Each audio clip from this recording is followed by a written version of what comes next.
Days after the Taliban took over the war-torn country, the residents of Kabul are reeling from a cash shortage as the banks are closed and ATMs are running out of money.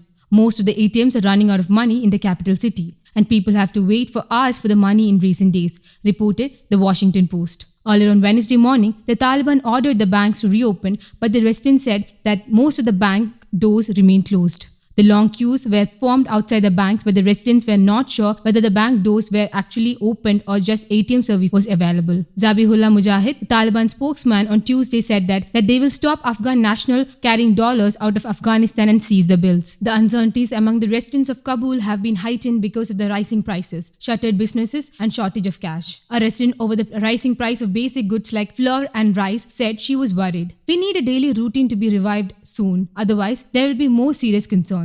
According to the Washington Post, Afghanistan was already one of the poorest countries in the world and relied heavily on foreign aid. Kabul-based economist Muhammad Dawood Naizi said the future also depends on how the Taliban will run the country this time around. The economist also warned that prolonged uncertainty could push the economy into free fall and more people will fall into poverty. This unexpected change of government has put everything at standstill. Business, trade, and other economic activities. People are suffering the most, he said. God forbid if a government is announced that is not acceptable to the world, then the worst economic scenario is feared, which may push more people into poverty. He warned as the international community awaits the result of Taliban discussions to form a new government. The World Bank halted funding for projects in Afghanistan up to 30% of the country's civilian budget out of concern about the impact of the Taliban comeback, the Washington Post reported. The Biden administration has also cut off access to the billions of dollars of Afghan central bank reserve held in US bank accounts. Wire transfer services, including Western Union, have also stopped operations. Taliban have reportedly called on some male employees at Afghanistan's finance ministry and central bank to get back to work this week. News Desk, Kamudi English.